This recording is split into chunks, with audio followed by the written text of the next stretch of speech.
Hello ಸ್ನೇಹಿತರೆ, ಎಲ್ಲರಿಗೂ ನಮಸ್ಕಾರ. ಶ್ರಾವಣಿ ಸುಬ್ರಹ್ಮಣ್ಯ ಧಾರಾವಾಹಿಯ ಇಂದಿನ ಮತ್ತು ನಾಳೆ ಸಂಚಿಕೆಯಲ್ಲಿ ಏನಾಗುತ್ತೆ ಅಂತ ಈ ವಿಡಿಯೋದಲ್ಲಿ ಪೂರ್ತಿಯಾಗಿ ನೋಡ್ಕೊಂಬರೋಣ ಬನ್ನಿ. ಅದಕ್ಕೂ ಮುಂಚೆ ಯಾರೆಲ್ಲ ನಮ್ಮ ಚಾನಲ್ಗೆ ಸಬ್ಸ್ಕ್ರೈಬ್ ಆಗದೆ ಹಾಗೆ ವಿಡಿಯೋ ನೋಡ್ತಾ ಇದ್ದೀರೋ ದಯವಿಟ್ಟು ಸಬ್ಸ್ಕ್ರೈಬ್ ಮಾಡಿ ಮತ್ತು ಸಪೋರ್ಟ್ ಮಾಡಿ. ಹಾಗೆ ಪಕ್ಕದಲ್ಲಿರುವ ಬೆಲ್ ಬಟನನ್ನು ಕ್ಲಿಕ್ ಮಾಡಿ. ಸಂಚಿಕೆಯಲ್ಲಿ ಮೊದಲಿಗೆ ಶ್ರಾವಣಿ ಅವರು ವಿಜಯಾಂಬಿಕಾ, ನೀವು ಮಾತಾಡಿದ ಮುಗೀತಾ, ನೀವು ಮಾತಾಡಿದ ಮುಗ್ದಿದ್ರೆ ನಾನು ಮಾತಾಡ್ತೀನಿ ಅಂತ ಹೇಳ್ತಾರೆ. ಆಗ ವಿಜಯಾಂಬಿಕೆಗೆ ತುಂಬಾ ಭಯ ಆಗ್ತಾ ಇರುತ್ತೆ. ನಿಮ್ಮನ್ನು ದೇವತೆ ಅಂತ ಅಪ್ಪ ಅಂದ್ಕೊಂಡಿದ್ದಾರೆ. ಈಗಿರಬೇಕಾದ್ರೆ ಇಂಥವ್ರ ಮೇಲೆ ನಾನು ಒಂದು ದೊಡ್ಡ ಆರೋಪ ಮಾಡ್ತಾ ಇದ್ದೀನಿ ಅಂತಂದರೆ ಅಷ್ಟು ಈಸಿಯಾಗಿ ಮಾಡೋದಿಲ್ಲ. ಯಾವುದೇ ಸಾಕ್ಷಿ ಇಲ್ಲದೆ ಈ ಶ್ರಾವಣಿ ಆರೋಪಕ್ಕೆ ಕೈ ಹಾಕೋದಿಲ್ಲ, ಅದು ಗೊತ್ತಾ ನಿಮಗೆ ಅಂತ ಹೇಳ್ತಾರೆ. ಅದು ನೋಡಿದಂಥ ನಂದಿನಿ ಅವರು, ನನ್ನ ಮಗಳು ವಿಜಯಾಂಬಿಕನ ವಿರುದ್ಧ ತಿರುಗಿ ಬಿದ್ದಿದ್ದಾಳೆ, ಅದನ್ನು ಸಾಬೀತು ಮಾಡೋದಕ್ಕೂ ಹೊರಟಿದ್ದಾಳೆ, ಶಬಾಷ್ ಮಗಳೇ ಅಂತ ಮನಸ್ಸಲ್ಲೇ ಯೋಚನೆ ಮಾಡ್ತಾ ಇರ್ತಾರೆ. ಆಗ ವೀರೇಂದ್ರ ಅವರು, ಅಲ್ಲ ಶ್ರಾವಣಿ, ನಾನು ಏನೋ ನಿನಗೆ ಥ್ಯಾಂಕ್ಸ್ ಹೇಳೋಣ ಅಂತ ಕರೆದೆ, ಆದರೆ ನೀನು ಯಾರ ಬಗ್ಗೆ ಮಾತಾಡ್ತಿದ್ಯಾ ಅಂತ ಯೋಚನೆನೂ ಮಾಡಿದೆ ಅವ್ರ ಬಗ್ಗೆ ಆರೋಪ ಮಾಡ್ತಿದ್ಯಾ, ನೆನಪಿಲ್ಲ ನಿನಗೆ ಅಂತ ಹೇಳ್ತಾರೆ. ಆಗ ಶ್ರಾವಣಿಯವರು, ನಾನು ಯಾವುದೇ ಸಾಕ್ಷಿ ಇಲ್ಲದೆ ಈ ಥರ ಒಂದು ದೊಡ್ಡ ಆರೋಪನ ಮಾಡೋದಕ್ಕೆ ಸಾಧ್ಯನೇ ಇಲ್ಲ ಅಂತ ಹೇಳ್ತಾರೆ. ಆಗ ಸುಬ್ಬವರು, ಯಜಮಾನ್ರೆ ನಾನು ಒಂದು ಮಾತು ಹೇಳ್ತೀನಿ, ಈ ಥರ ಹೇಳ್ತೀನಿ ಅಂತ ನೀವು ತಪ್ಪಾಗಿ ತಿಳ್ಕೊಬೇಡಿ. ಯಾವುದೇ ಹೆಣ್ಮಕ್ಳು ಕೂಡ ತನ್ನ ತವ್ರ ಮನೆ ಚೆನ್ನಾಗಿರಬೇಕು ಅಂತ ಬಯಸ್ತಾರೆ, ಅದರಲ್ಲಿ ಇವರು ತುಂಬಾ ಬಯಸಿದ್ದಾರೆ. ಅಂಥದ್ರಲ್ಲಿ ಇವ್ರು ಈ ಥರ ಹೇಳ್ತಾ ಇದ್ದಾರೆ ಅಂತಂದರೆ ಆ ಮಾತಿನಲ್ಲಿ ಏನೋ ಒಂದು ಅರ್ಥ ಇದೆ ಅಂತ ಹೇಳ್ತಾರೆ. ಆಗ ಸುರೇಂದ್ರ ಅವರು, ನೋಡಮ್ಮ ಶ್ರಾವಣಿ, ನೀನು ಈ ರೀತಿ ಹೇಳ್ತಾ ಇದೆಯಾ ಅಂದರೆ ಅಕ್ಕ ಏನೋ ತಪ್ಪು ಮಾಡಿದ್ದಾರೆ ಅಂತಂದರೆ ನನಗೆ ನಂಬೋದಕ್ಕೆ ಸಾಧ್ಯನೇ ಇಲ್ಲ ಅಂತ ಹೇಳ್ತಾ ಇರ್ತಾರೆ. ಆಗ ವಿಜಯಮ್ಮಕ್ಕವರು ಹೌದು ಹೌದು ಅಂತ ತಲೆನ ಅಲ್ಲಾಡಿಸ್ತಾ ಇರ್ತಾರೆ.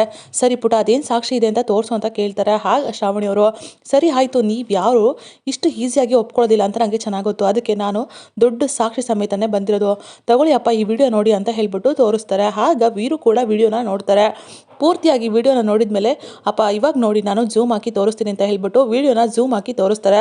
ಅದರಲ್ಲಿ ವಿಜಯಾಂಬಿಕರೇ ವಿಡಿಯೋನ ಶೂಟ್ ಮಾಡೋದು ಕಾರಿನಲ್ಲಿ ಗ್ಲಾಸ್ನಲ್ಲಿ ನೆರಳಾಗಿ ಕಾಣಿಸ್ತಾ ಇರುತ್ತೆ. ಅದನ್ನ ನೋಡ್ಬಿಟ್ಟು ವೀರುಗೂ ಕೂಡ ತುಂಬಾನೇ ಶಾಕ್ ಆಗುತ್ತೆ. ಸುರೇಂದ್ರ ಅವರು ಕೂಡ ತಟ್ಟಂತ ಇಸ್ಕೊಂಡು ನೋಡ್ತಾರೆ.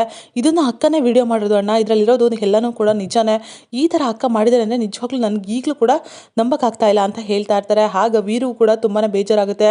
ಅಕ್ಕ ಏನಕ್ಕ ನೀನು ಈ ಥರ ಮಾಡ್ತೀಯ ಅಂತ ನಾನು ಯಾವತ್ತೂ ಅಂದ್ಕೊಂಡಿರಲಿಲ್ಲ, ನೀನು ನನ್ನ ತಾಯಿ ಅಂತ ಅಂದ್ಕೊಂಡಿದ್ದೆ, ತಾಯಿನೇ ಈ ರೀತಿ ಮಗುಗೆ ಮಾಡ್ಬೋದಾ, ನೀನು ನನ್ನ ಎಷ್ಟು ಪ್ರೀತಿಯಿಂದ ಸಾಕಿದ್ದೆ ಅಂತ ಅಂದ್ಕೊಂಡಿದ್ದೆ, ಆದರೆ ಎಷ್ಟೆಲ್ಲ ಮಮತೆ ಇಟ್ಕೊಂಡಿದ್ದೆ ಅಂತ ಅಂದ್ಕೊಂಡಿದ್ದೆ, ಆದರೆ ನೀನು ಈ ರೀತಿಯ ಮಾಡ್ತೀಯ ಅಂತ ನಾನು ಯಾವತ್ತೂ ಅಂದ್ಕೊಂಡಿರಲಿಲ್ಲ, ನೀನು ನನ್ನ ಅಕ್ಕ ಅಂತ ಹೇಳ್ಕೊಳ್ಳೋದಕ್ಕೆ ನಿಜವಾಗ್ಲೂ ತುಂಬಾ ಬೇಜಾರಾಗ್ತಿದೆ ಅಂತ ಹೇಳ್ಬಿಟ್ಟು ತುಂಬಾ ಬೇಜಾರು ಮಾಡಿಕೊಂಡು ಒಂದು ಕ್ಷಣ ಕೂತ್ಬಿಡ್ತಾರೆ.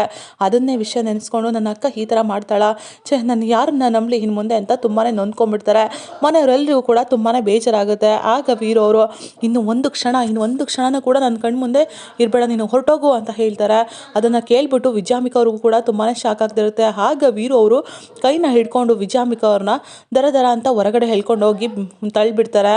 ಆಗ ವಿಜಯಾಂಬಿಕಾ ಅವರು, ವೀರು ಪ್ಲೀಸ್ ವೀರು ಅಂತ ಹೇಳ್ಬಿಟ್ಟು ವಿಜಯಾಂಬಿಕಾ ಕಾಲನ್ನ ಇಟ್ಕೊಂಡು ಕ್ಷಮೆ ಕೇಳೋದಕ್ಕೆ ಶುರು ಮಾಡಿಬಿಡ್ತಾರೆ. ವೀರು, ತಪ್ಪಾಯಿತು ವೀರು, ದಯವಿಟ್ಟು ನನ್ನ ಕ್ಷಮಿಸ್ಬಿಡು, ನಾನು ನನ್ನ ತಮ್ಮನ ವಿರುದ್ಧನೇ ಪಿತೂರಿ ಮಾಡಿಬಿಟ್ಟೆ, ನನ್ನ ದಯವಿಟ್ಟು ತಪ್ಪಾಯಿತು, ಕ್ಷಮಿಸು ವೀರು, ಪ್ಲೀಸ್ ವೀರು, ನಿನ್ನ ಕೈ ಮುಗಿದು ಕೇಳ್ಕೊಳ್ತೀನಿ, ನಿನ್ನ ಕಾಲಿಗೆ ಬಿದ್ದು ಕೇಳ್ಕೊಳ್ತೀನಿ ವೀರು, ನಾನು ಈ ರೀತಿ ಮಾಡಬಾರ್ದಿತ್ತು, ನಾನು ಮಾಡಿದ್ದು ತಪ್ಪೇ ವೀರು, ದಯವಿಟ್ಟು ನನ್ನ ಕ್ಷಮಿಸ್ಬಿಡು ಅಂತ ಹೇಳ್ತಾ ಇರ್ತಾರೆ. ಆಗ ನಂದಿನಿ ಅವರು, ನೀನು ಮಾಡಿದ ತಪ್ಪಿಗೆ ಪ್ರಾಯಶ್ಚಿತ ಪಡಲೇಬೇಕು, ನೀನು ನನಗೆ ಕೊಟ್ಟಿರೋ ನೋವಿಗೆ ಪ್ರತಿ ಕ್ಷಣನೂ ಕೂಡ ಪ್ರಾಯಶ್ಚಿತ ಪಡಬೇಕು, ಪ್ರತಿ ಕ್ಷಣನೂ ಕೂಡ ಕಣ್ಣೀರಾಗ್ತಾ ಇರಬೇಕು, ಇದಿನ್ನೂ ಶುರು ಅಷ್ಟೇ, ಇನ್ನು ಮುಂದೆ ನಿನಗಿದೆ ಅಂತ ಹೇಳ್ಬಿಟ್ಟು ಮನಸ್ಸಲ್ಲೇ ಯೋಚನೆ ಮಾಡ್ತಾ ಇರ್ತಾರೆ. ಆಗ ವಿಜಯಾಂಬಿಕಾ ಅವರು, ಪ್ಲೀಸ್ ವೀರು, ನಿನ್ನ ಕಾಲಿ ಬಿಟ್ಟು ಕೇಳ್ಕೊಳ್ತೀನಿ, ದಯವಿಟ್ಟು ನನ್ನ ಕ್ಷಮಿಸ್ಬಿಡು ವೀರು, ನೀನು ನನ್ನ ತಮ್ಮ ಅಲ್ವಾ, ಎಷ್ಟೇ ಆದರೂ ಪ್ಲೀಸ್ ವೀರು ಕ್ಷಮಿಸು, ಈ ಥರ ನಾನು ಮಾಡೋದಕ್ಕೆ ಒಂದು ಕಾರಣ ಇದೆ ಅಂತ ಹೇಳ್ತಾರೆ. ಆಗ ಸುರೇಂದ್ರ ಅವರು, ಏನಕ್ಕ ಅಣ್ಣನಿಗೆ ದ್ರೋಹ ಮಾಡೋದಕ್ಕೆ ನಿನ್ನ ಕಾರಣ ಬೇರೆ ಇದೆಯಾ ಅಂತ ಹೇಳ್ತಾರೆ. ಆಗ ವಿಜಯಾಂಬಿಕರು, ಹೌದು ವೀರು, ನಾನು ಈ ರೀತಿ ಮಾಡಿದ್ದಲ್ಲ, ಯಾರೋ ನನ್ನ ಕೈಲಿ ಮಾಡಿಸಿದ್ದು ಅಂತ ಹೇಳ್ತಾರೆ. ಆಗ ಸುರೇಂದ್ರ ಅವರು, ಯಾರಕ್ಕ, ಯಾರು ಈ ರೀತಿ ಮಾಡಿಸಿದ್ದು ಅಂತ ಕೇಳ್ತಾರೆ.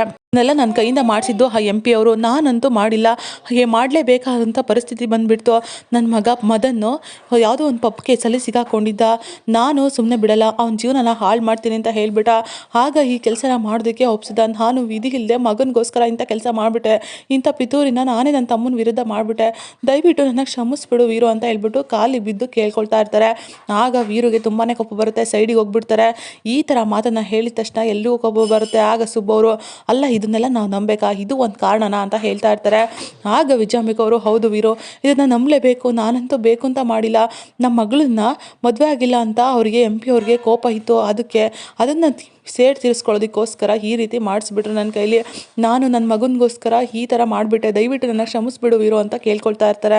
ಆಗ ವಂದನ ಅವರು, ಮಾಡೋದನ್ನೆಲ್ಲ ಮಾಡಿಬಿಟ್ಟು ಇದಕ್ಕೆ ಒಂದು ಕಾರಣ ಬೇರೆ ಕೊಡ್ತಾ ಇದ್ದೀರಾ, ನಾಚಿಕೆ ಆಗಬೇಕು ನಿಮಗೆ, ನಿಮ್ಮ ಬಗ್ಗೆ ಮನೆಯವರೆಲ್ಲರಿಗೂ ಕೂಡ ಗೊತ್ತಾಗಬೇಕಿತ್ತು, ಶ್ರಾವಣಿ ಅದನ್ನೆಲ್ಲ ಕಂಡಿಡಿದು ಸಾಬೀತು ಮಾಡಿದ್ದಾಳೆ, ಮೊದಲು ಇವ್ರನ್ನ ಮನೆಯಿಂದ ಹೊರಗಡೆ ಹಾಕಿ ಬಾವ ಅಂತ ಹೇಳ್ತಾ ಇರ್ತಾರೆ. ಆಗ ಸುರೇಂದ್ರ ಅವರು, ನನಗೂ ಈ ವಿಷಯದಲ್ಲಿ ಅಕ್ಕನ ಕ್ಷಮಿಸ್ಬೇಕು ಅಂತ ಅನ್ನಿಸ್ತಾ ಇಲ್ಲ ಅಣ್ಣ, ನೀನು ಏನು ನಿರ್ಧಾರ ತಗೊತೀಯೋ ನಂದು ಕೂಡ ಅದೇ ಫೈನಲ್ ಅಂತ ಹೇಳ್ತಾರೆ.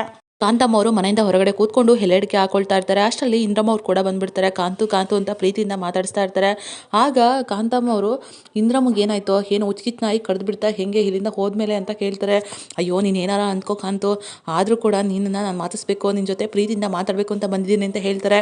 ಏನು ವಿಷಯ ಈ ಥರ ಮಾತಾಡ್ತಿದ್ಯಲ್ಲ, ಏನಾದರೂ ಆಯ್ತಾ ಹೆಂಗೆ, ಈ ಕಾಂತಮ್ಮನ ಕಂಡು ಭಯ ಆಯ್ತಾ ಹೆಂಗೆ ಅಂತ ಹೇಳ್ತಾರೆ. ಆಗ ಇಂದ್ರಮ್ಮ ಅವರು ನನ್ನ ಡಿಕ್ಷನರಿನಲ್ಲಿ ಭಯ ಅನ್ನೋದಿಲ್ಲ, ಆದರೆ ಏನೋ ಹೇಳ್ದೆ ಅಲ್ವಾ, ಆ ಶ್ರಾವಣಿ ಸುಬ್ಬನ ಕಂಡ್ರೆ ನಿಂಗೆ ಆಗೋದಿಲ್ಲ ಅಂತ, ಅದಕ್ಕೆ ಆ ಮಾತನ್ನು ಕೇಳಿಬಿಟ್ಟು ನಿಜವಾಗ್ಲೂ ನನಗೆ ಹಾಲು ಕುಡಿದಷ್ಟು ಸಂತೋಷ ಆಯಿತು. ಅದಕ್ಕೆ ನಾನು ಪೆಟ್ರೋಲ್ ಆದರೆ ನೀನು ಬೆಂಕಿ, ಶತ್ರುವಿನ ಶತ್ರು ಮಿತ್ರ ಅನ್ನೋ ಹಾಗೆ ನಾವಿಬ್ಬರು ಹೊಂದಾಗೋಣ ಅಂತ ಹೇಳೋದಕ್ಕೆ ಬಂದೆ ಅಂತ ಹೇಳ್ತಾರೆ.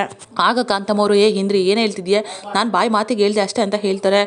ಕಾಂತು ನಿಜ ಹೇಳು, ನಿನಗೆ ಈ ಮನೆಯವ್ರನ್ನ ಕಂಡ್ರೆ ಆಗಲ್ಲ ತಾನೆ, ಆ ಶ್ರಾವಣಿ ಸುಬ್ಬು ಯಾವುದೇ ಕಾರಣಕ್ಕೂ ನೆಮ್ಮದಿ ಆಗಿರ್ಬಾರ್ದು, ಅವರಿಬ್ಬರು ದೂರ ಆಗಬೇಕು, ನನಗೆ ಅದೇ ಬೇಕಾಗಿರೋದು ಅಂತ ಹೇಳ್ತಾರೆ. ಆಗ ಕಾಂತಮ್ಮವರು ಹೌದು ನನಗೂ ಕೂಡ ಅದೇ ಬೇಕಾಗಿರೋದು ಅಂತ ಹೇಳ್ತಾರೆ.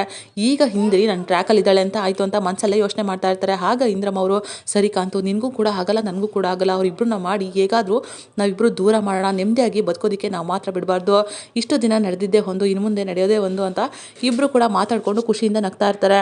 ಈ ಕಡೆ ವಿಜಯಾಂಬಿಕಾ ಅವರು ವೀರು ದಯವಿಟ್ಟು ನನ್ನ ಕ್ಷಮಿಸ್ಬಿಡು ವೀರು, ಮತ್ತೆ ಈ ಥರ ತಪ್ಪು ಆಗೋದಿಲ್ಲ ಅಂತ ಹೇಳಿಬಿಟ್ಟು ಕಾಲಿಗೆ ಬೀಳ್ತಾರೆ. ಆಗ ವೀರು ಅವರು ಸೈಡಿಗೆ ಹೋಗ್ಬಿಡ್ತಾರೆ. ಸಡನ್ನಾಗಿ ವಿಜಯಾಂಬಿಕಾ ಕೂಡ ಗಾಬರಿಯಿಂದ ಎದ್ದು ನಿಂತ್ಕೊಂಡ್ಬಿಡ್ತಾರೆ.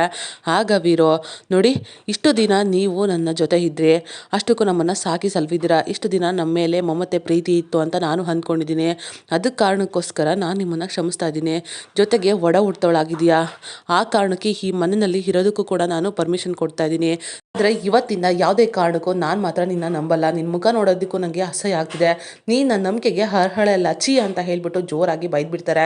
ಆಗ ಮದನ್ ಅವರು ವಿಜಯಾಂಬಿಕಾ ಹತ್ರ ಬಂದ್ಬಿಟ್ಟು ಮಾವ ಕ್ಷಮಿಸಿದ್ದೀನಿ ಅಂತ ಹೇಳಿದ್ರಲ್ವಾ, ನೀನು ಮಾಡಿರೋ ತಪ್ಪಿಗೆ ಪ್ರಾಯಶ್ಚಿತ ಮಾಡ್ಕೋಬೇಕು, ಇಲ್ಲಿ ಮಾವನ ಮುಂದೆ ಕಣ್ಮುಂದೆ ನಿಂತ್ಕೋಬೇಡ ಬಾ ಮಾವ ಅಂತ ಹೇಳ್ಬಿಟ್ಟು ರೂಮ್ಗೆ ಕರ್ಕೊಂಡು ಹೋಗ್ತಾರೆ. ಆಗ ವಂದನ ಅವರು ಬಾಬಾ ಸತ್ಯ ಗೊತ್ತಾಗಬೇಕಾಗಿತ್ತು, ಆದರೆ ಶ್ರಾವಣಿ ಮುಖಾಂತರ ಯಾರು ಏನು ಅಂತ ಅವ್ರ ಮುಖವಾಡ ಬಯಲಾಗಿದೆ, ನೀವು ಇದಕ್ಕೆ ಬೇಜಾರು ಮಾಡ್ಕೋಬೇಡಿ ಬಾಬಾ, ಸತ್ಯ ಗೊತ್ತಾಗೋದ್ರಿಂದ ನಮಗೆ ಒಳ್ಳೆಯದೇ ಆಗುತ್ತೆ, ನೀವು ಆದಷ್ಟು ಬೇಗ ಮೊದಲಿನ ಥರ ಆಗಬೇಕು ಅಂತ ಹೇಳ್ತಾ ಇರ್ತಾರೆ. ಆಗ ನಂದಿನಿ ಅವರು ಹೌದು ಸರ್, ಕಹಿ ಅನ್ನೋದು ನಮಗೆ ಇಷ್ಟ ಆಗೋದಿಲ್ಲ, ಆದರೆ ನಮ್ಮ ಆರೋಗ್ಯಕ್ಕೆ ತುಂಬಾ ಒಳ್ಳೆಯದು, ಕಹಿ ಸತ್ಯ ಅನ್ನೋದು ನಮಗೆ ಬೇಜಾರಾಗ್ಬೋದು, ಆದರೆ ಮುಂದೆ ಜೀವನ ಬದಲಾಗುತ್ತೆ, ಯಾಕೆ ಅಂತಂದರೆ ಯಾರು ನಮ್ಮವರು ಯಾರು ನಮ್ಮವರಲ್ಲ, ಯಾರನ್ನು ನಂಬಬೇಕು ನಂಬಾರ್ದು ಅನ್ನೋದು ನಮಗೆ ಗೊತ್ತಾಗುತ್ತೆ, ಆದ್ದರಿಂದ ನಮ್ಮ ಜೀವನ ಕೂಡ ಮುಂದೆ ಚೆನ್ನಾಗಿರುತ್ತೆ, ನೀವು ಮೊದಲಿನ ಥರ ಆಗಲೇಬೇಕು, ಇದರಲ್ಲಿ ಬೇಜಾರು ಮಾಡ್ಕೊಳೋದಕ್ಕಿಂತ ನೀವು ನಮ್ಮವ್ರು ಯಾರು ಬೇರೆಯವ್ರು ಯಾರೋ ಅನ್ನೋದು ಗೊತ್ತಾಯ್ತಲ್ಲ ನಿಮಗೆ, ಅಷ್ಟೇ ಸಾಕು ಅಂತ ಹೇಳ್ತಾ ಇರ್ತಾರೆ.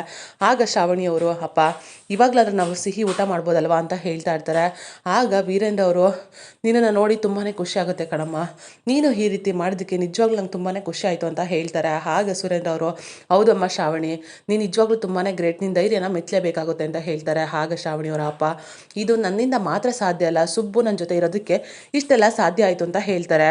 ಅಪ್ಪ ಇವಾಗಲಾದ್ರೂ ಸಿಹಿ ಊಟ ಮಾಡ್ಬೋದಾ ಅಂತ ಮತ್ತೆ ಶ್ರಾವಣಿಯವರು ನಂದಿನಿ ಅವ್ರನ್ನ ಕೇಳ್ತಾರೆ. ಖಂಡಿತವಾಗ್ಲೂ ಊಟ ಮಾಡ್ಬೋದು, ನಾನೇ ಸಿಹಿ ಅಡುಗೆನ ಮಾಡ್ತೀನಿ ಅಂತ ಹೇಳ್ಬಿಟ್ಟು ನಂದಿನಿಯವರು ಅಡುಗೆ ಮನೆಗೆ ಹೋಗ್ತಾರೆ. ಆಗ ಶ್ರಾವಣಿ ಮತ್ತು ಸುಬ್ಬು ಎಲ್ಲರೂ ಕೂಡ ತುಂಬಾ ಖುಷಿ ಪಡ್ತಾ ಇರ್ತಾರೆ. ಈ ಕಡೆ ವಿಜಯಾಂಬಿಕಾ ಮತ್ತು ಮದನ ಅವರು ರೂಮ್ಗೆ ಬರ್ತಾರೆ. ಮುಗ್ದೋಯ್ತು ಎಲ್ಲ ಮುಗ್ದೋಯ್ತು, ನಾನು ಮುಳುಗೋಗ್ಬಿಟ್ಟೆ, ಏನೂ ಆಗಲಿಲ್ಲ, ಏನು ಮಾಡಲಿ ಅಂತ ತುಂಬಾ ರೋಷದಿಂದ ಕೆಟ್ಟ ಕೋಪದಿಂದ ಕೂಗಾಡ್ತಾ ಇರ್ತಾರೆ. ಅಷ್ಟರಲ್ಲಿ ಶ್ರಾವಣಿಯವರು ಚಿಟ್ಕೆ ಹೊಡ್ಕೊಂಡು ಬರ್ತಾರೆ. ಗಡಗಡ ನಡ್ಕ ಬರ್ತಾ ಇದೆಯಾ ವಿಜಯಾಂಬಿಕಾ ನಿನಗೆ ಅಂತ ಹೇಳ್ತಾರೆ. ಆಗ ವಿಜಯಾಂಬಿಕೆಗೆ ಕೋಪ ಬರುತ್ತೆ. ಮದನ್ ಅವರು ಕೂಡ ಶ್ರಾವಣಿ ಮೇಲೆ ಕೈ ಮಾಡೋದಕ್ಕೆ ಅಂತ ಹೋಗ್ಬಿಡ್ತಾರೆ. ಆಗ ಸುಬ್ಬು ಬಂದ್ಬಿಟ್ಟು ಮದನ್ ಅವ್ರಿಗೆ ಕಪಾಳಕ್ಕೆ ಬಾರಿಸ್ಬಿಡ್ತಾರೆ. ನನ್ನ ಮಗನಿಗೆ ಹೊಡಿತೀಯಾ ಅಂತ ಹೇಳ್ಬಿಟ್ಟು ವಿಜಯಾಂಬಿಕಾ ಹೊಡೆದಕ್ಕೆ ಅಂತ ಹೋಗ್ತಾರೆ. ಅಷ್ಟರಲ್ಲಿ ಶ್ರಾವಣಿಯವರು ವಿಜಯಾಂಬಿಕಾ ಕಪಾಳಕ್ಕೆ ಬಾರಿಸ್ಬಿಡ್ತಾರೆ. ಹೇ ಎಷ್ಟೇ ಕೊಬ್ಬು ನಿನಗೆ, ನನ್ನ ಗಂಡನ ಮೇಲೆ ಕೈ ಮಾಡೋದಕ್ಕೆ ಹೋಗ್ತೀಯಾ ಅಂತ ಹೇಳ್ಬಿಟ್ಟು ಮತ್ತೆ ಇನ್ನೊಂದು ಕೆನ್ನೆಗೆ ಶ್ರಾವಣಿಯವರು ಜೋರಾಗಿ ಬಾರಿಸ್ಬಿಡ್ತಾರೆ.